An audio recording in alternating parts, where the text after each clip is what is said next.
Town planar നൽകിയ ലേ ഔട്ടിന് അംഗീകാരം നൽകാതെ എലപ്പുള്ളി പഞ്ചായത്ത് യോഗത്തിന് ശേഷം പഞ്ചായത്ത് പ്രസിഡന്റ് രേവതി ബാബുവാണ് നിലപാട് വ്യക്തമാക്കിയത്. ഭരണസമിതിക്ക് വിപരീതമായി സെക്രട്ടറി നീങ്ങിക്കഴിഞ്ഞാൽ നിയമ നടപടി സ്വീകരിക്കാനും തീരുമാനം.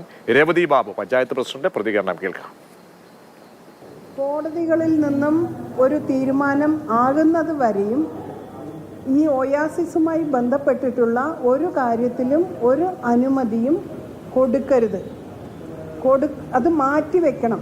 ഇവരുടെ എന്ത് അപേക്ഷയുണ്ടെങ്കിലും അത് മാറ്റിവെക്കണമെന്നും അഥവാ കൊടുക്കുകയാണെങ്കിൽ മെറിറ്റിൻ്റെ അടിസ്ഥാനത്തിൽ കൊടുക്കുകയാണെങ്കിൽ അത് കോടതി വിധിക്ക് അനുസൃതമായിരിക്കും ആ തീരുമാനങ്ങൾ എന്ന് വ്യക്തമായിട്ട് അടിവരയിട്ട് പറഞ്ഞിട്ടുണ്ട്. അപ്പോൾ അത് കണക്കാക്കാതെ ഹൈക്കോടതിയുടെ ഉത്തരവിനെ പോലും കാറ്റിൽ പറത്തി കൊടുക്കുമെന്ന് സെക്രട്ടറിക്കും ഒരിക്കലും പറയാൻ കഴിയില്ല. അങ്ങനെ പറഞ്ഞിട്ടുണ്ടെങ്കിൽ സെക്രട്ടറി തീർച്ചയായിട്ടും നിയമ നടപടികളുമായിട്ട് ഞങ്ങൾ ഭരണസമിതി മുന്നോട്ട് പോകും.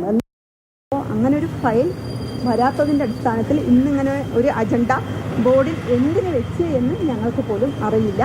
ഇത് ശരിക്കും നമ്മുടെ എലപ്പുള്ളിയിൽ BJPയും കോൺഗ്രസും ഒരുമിച്ച് നിന്നുകൊണ്ടുള്ള ഒരു രാഷ്ട്രീയ ലാഭത്തിന് വേണ്ടി ജനങ്ങൾക്കിടയിൽ ആശങ്ക ഉയർത്തിക്കൊണ്ടുവരുന്ന ഒരു കാര്യമാണ് ഇപ്പോൾ ചെയ്തുകൊണ്ട് വരുന്നത്. അല്ലാതെ ഇതുമായി ബന്ധപ്പെട്ട് ഒരു ഫയലും നമ്മുടെ പഞ്ചായത്തിൽ എത്തിയിട്ടില്ല.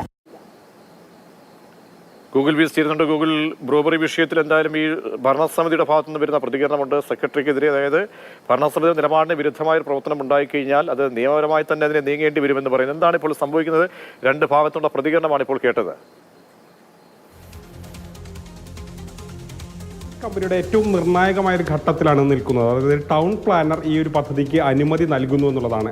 ഇനി കഴിഞ്ഞാൽ നിർമ്മാണ അനുമതി അല്ലെങ്കിൽ നിർമ്മാണങ്ങൾ ആരംഭിക്കാനും അതോടൊപ്പം തന്നെ ഭൂമി നികത്താനും ഒന്നും ഇനി സാങ്കേതികമായ തടസ്സങ്ങൾ വളരെ കുറച്ച് മാത്രമേ മുന്നിലുള്ളൂ. അപ്പോൾ ഈ സമയത്താണ് ഈ ഒരു അനുമതി ഇത് സംബന്ധിച്ച് പഞ്ചായത്തിന് മുന്നിൽ വരുന്നത്. വിവിധ വിഷയങ്ങൾ ഈ ടൗൺ പ്ലാനറുടെ അനുമതിക്കായി ഉണ്ട്. അതിൽ മലിനീകരണ പ്രശ്നങ്ങളുണ്ട്, അതോടൊപ്പം തന്നെ അടുത്തുള്ള കുടിവെള്ള സ്രോതസ്സുകളുടെ ശുദ്ധീകരണം, അങ്ങനെ പല വിഷയങ്ങളും അതിൽ വരും. ഈ ഒരു വിഷയത്തിൽ ഇപ്പോൾ ഇതിൽ ചൂണ്ടിക്കാണിക്കുന്നത് കുടിവെള്ള പ്രശ്നം ഉൾപ്പെടെ പരിഗണിച്ചുകൊണ്ട് അനുമതി നൽകരുതെന്നുള്ളതാണ് എലപ്പുള്ളി പഞ്ചായത്ത് ഭരണസമിതി തീരുമാനിച്ചിട്ടുള്ളത്. അത് ആ വിവരം സ്വാഭാവികമായും സെക്രട്ടറി അടക്കമുള്ള ഒരു രീതിയിലായിരിക്കും ആ സംവിധാനം കൂടുക. അത് അറിയിച്ചിട്ടുണ്ട്. ഇനി ഇതിന് വിരുദ്ധമായി ഏതെങ്കിലും തരത്തിൽ സെക്രട്ടറി അനുമതി നൽകുകയാണെങ്കിൽ അത് നിയമ നടപടിയുമായി പഞ്ചായത്ത് മുന്നോട്ട് പോകും എന്നുള്ളതാണ് ഒരു മുന്നറിയിപ്പായും നൽകുന്നത്. അതേസമയം ഇതിൽ പ്രതിപക്ഷത്തിന്റെ CPM കൗൺസിലർമാരുടെ ആരോപണം ഒയാസിസ് കമ്പനിയുമായി ബന്ധപ്പെട്ട ഒരു ഫയലും പഞ്ചായത്തിൽ വന്നിട്ടില്ല എന്നുള്ളതാണ്. ഈ ടൗൺ പ്ലാനറുടെ ലേ ഔട്ട് അംഗീകാരം നൽകുന്നതിൽ അത് പഞ്ചായത്തിന് അംഗീകാരം നൽകേണ്ട ഒരു ആവശ്യമില്ല. അത് മറ്റൊരു സമാന്തര രീതിയിൽ തന്നെയാണ് പോകുന്നത്.